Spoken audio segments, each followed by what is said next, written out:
Good evening, professionals. In our domestic corporate law webinar series, we've been discussing about this SME listing. We have seen three chapters on this SME listing. One, who can go for SME listing? What are the benefits which are available under SME listing? Then, what are the steps? How would you do when it is pre-listing? Prior to listing, what are the steps? Now that we have seen what are the steps to be taken before listing, today we are going to see the post-issue activities. In the previous session, we dealt with in detail about the steps to be taken before listing. What are the due diligence mechanisms and a lead manager's role, more importantly, how to appoint intermediaries, and what is the code of conduct for each intermediary, and what are the various set of specific regulations which they have to comply with. If it is merchant banker, then they have to comply with the SEBI merchant banker regulation likewise. Today, in continuation of the same subject, we are going to see what are the steps to be taken after the issue by SME. My sincere thanks to my team members Aishwarya and Jitesh for having compiled this presentation. Some of the legends used in today's presentation. ASBA. What is ASBA? Many of you have this doubt. ASBA is application supported by block document. I am a banker. I could be a syndicate banker or a collecting bank branch. When I am appointed as syndicate banker, the applicant's money is blocked. It is not released until the allotment happens. Because allotment happens after the processing of applications. When the IPO occurs, your application has to be processed. Thus, application which is backed by the blocked amount. If your application is made for 10,000 shares at rupees 10 face value, I'm just giving an illustration, 1 lakh in an IPO. And this particular amount is blocked in your account, in your savings account or current account if you are a corporate. And this amount, once the basis of allotment is finalized, say if it is oversubscribed in your IPO, then to that extent the pro rata allotment will happen. So the money is not fixed. So to that extent, whatever instructions are given, that blocked amount will be settled against the basis of allotment. Likewise, the refund will also happen. So the flow of application, the processing of application, and finally, after the entire allotment happens, including the refund order being issued, the lead banker or the lead manager will ensure that this amount is unblocked so that it is not freezed in your account. Hope it's clear, friends. If you have any doubts in this, I will clarify it. Otherwise, we can move on. Thank you. As you are aware, the principal regulation for this SME is your Chapter 9 of ICDR. RAI. Who are RAIs? ICDR clearly refers to the retail individual investors as those investors who have made an application for a ticket size of less than 2 lakhs. SC Stock Exchange, we are aware, SEBI is the board for this purpose, and SME is small and medium exchange. Today, we're going to keep it very simple. First, we are going to see post-issue formalities, and then we will move on to migration from main board to SME. Friends, you might recollect that in the first webinar, we saw about the benefits available for SME listing. More importantly, the migration from SME to main board. The criterion being that particular amount ticket size of 25 crores. Today, we are going to see what if it is less than 25 crores. You have this particular option of swapping from your main board to SME exchange. Post-issue formalities. First, let's see the important requirement being allotment. Allotment, the number shall not be less than, it shall be the no allotment if the number of allottees is less than 50 in case of IPO. So the minimum ceiling is 50. Then, allotment should not be made in excess of the specified securities offered. So what will be the exception? Of course, in the case of oversubscription, it could exceed. Otherwise, it cannot exceed the specific securities because more than the offer, you cannot be accepting the general contract rule. So for allotment of more than 10% of net offer to the public may be made for making allotment in minimum lots, while it refers to the oversubscription. So there again you have this cap of 10% of net offer. Then allotment of specified securities.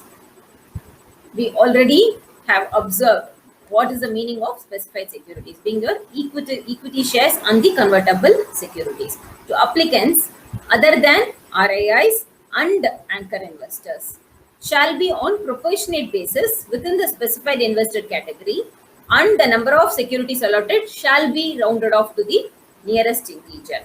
So this specified securities shall not be allotted to applicants other than the RIIs, the definition as specified in your ICDR regulation. Of course, your anchor investors are also with reference to your definition as per ICDR norms. RTA is the person who takes care of the post allotment formality. So in consultation with the company, the IPO company, and also the lead manager who is going to overall supervise the affairs of this IPO activity, he shall ensure that the specified securities are allotted and application monies are refunded or unblocked. As mentioned earlier, if the ASBA is blocked for some period, that is till the flow of application and processing of application is done, and once the allotment and the basis of allotment is freezed, you will have a clarity, and wherever it is refund, you will be refunding the amount, and thus this blocked amount is going to be unblocked, and that the lead manager has to ensure. And all these formalities shall occur within the timeline as specified by SEBI. And if you're not going to adhere to the timelines, then beware, there is this particular interest at 15% within such time as you have specified in the offer document. But in the event of refund, it will happen within 10 days if you're not adhering to the timeline, or in the case of non-allotment, the refund will happen. So the timeline as specified in your prospectus shall be adhered to. If not, you will face this consequence of 15% interest. Then comes to your advertisement. What are the aspects that you have to factor in your post-issue advertisement? Last session, we did discuss about what are the aspects to be covered in your pre-issue advertisements. Now, dealing with the post-issue formalities. It shall cover your subscription details, the allotment basis, and ASBA details, the date of completion of your dispatch of refund orders, likewise when the specified securities will be credited to your demat account, and finally the listing application when it is going to be filed. This advertisement shall be released within 10 days from the date of your completion of the entire process in one English, one Hindi national daily newspaper, and one regional language newspaper with wide circulation in the place where the registered office of this issuer company is situated. Of course, it shall also be hosted on the website of the company for investor dissemination. Lead manager's responsibility. Lead manager's responsibility does not stop after the closure of the issue also, because he has to ensure that all the activities like this flow of application, processing of application, your responsibility being entrusted to your syndicate banker or your collection bank branch or your self-certified bankers who are entrusted with the responsibility of this ASBA locking and crediting this particular amount after the basis of allotment is finalized to the demat account of the respective investors and unblocking after dispatch of your refund order. So the entire end-to-end formalities after the closure of issue shall be well handled by the lead manager. That is his foremost additional responsibility. It is not stopping even after the closure of the issue. More importantly, he has to handle the investor grievances. So any issue related to this particular IPO, the investors shall raise their queries in the appropriate forum as specified in the offer document, and they shall be well redressed by the lead manager. And he shall also coordinate with all the intermediaries at frequent intervals, and where there is any act of omission or commission by these intermediaries, the lead manager shall ensure that it is reported to SEBI. And if there is a devolvement on underwriters, to ensure that the notice of devolvement containing the obligation of these underwriters is sent within a period of 10 days from the date of closure of the issue. Who is an underwriter, friends? Again, many of us have this question. Underwriter is the person who undertakes the responsibility to subscribe for the shares. Friends, I am a startup company. I don't have a wherewithal. So, what will I do? I will rely upon the market makers. I will rely upon the support given by various intermediaries who are registered with the board. More importantly, the underwriters. If I'm not sure if 100 crore is my IPO, whether I will reach that milestone, because I will certainly require that 100 crore for my business prospects. So for reaching that 100 crore, in the event of any doubt, or when I'm not sure, not necessary that only in the event of doubt, even otherwise, if you want to, the market may also not be that congenial. Hence, you would certainly want to have the additional support of underwriter, in which case he is undertaking the responsibility for subscribing to the shares. In which, when will this devolvement arise? In our case, 100 crores is the IPO. Suppose the subscription happens to the extent of 95 crores and underwriter is undertaking for 5 crores. So the devolvement is to the extent of 5 crores, and if the underwriter is not honoring his commitment, then the lead manager has a responsibility to send him a notice. Hey, you owe this particular money, and this obligation is on the part of the underwriter. And within a period of 10 days from the date of closure of the issue, this particular notice shall be sent, mentioning the commitment to be honored with the exact amount, furnishing details of the underwriters who have failed to meet their underwriting devolvement to SEBI in the format specified. In Schedule 18 of your ICDR, you have the prescribed format where it talks about the underwriter's name, amount which they had undertaken to subscribe, amount which is devolved due to that deficit, and date of issue of notice by this issuer company, and reason for not accepting this devolvement, for additional comments and remarks. So this shall be submitted to SEBI. Any questions, friends? Otherwise, we can move on. Then comes your subscription money. How you are going to deal with? Lead manager gets a confirmation from the syndicate banker to the issue that the subscription money is pulled in, and you're also obtaining a confirmation that all the listing and trading approvals are in place, either to release the money to the issuer or to release money for refund. If there is a failure for issue, then you are instructing the banker to the issue to go ahead and make the refund orders as the case may be. And if you are succeeding, then you will request them to release the money for the issue. In the event of, the next bucket is where there is a failure to obtain your listing or trading permission, then what happens?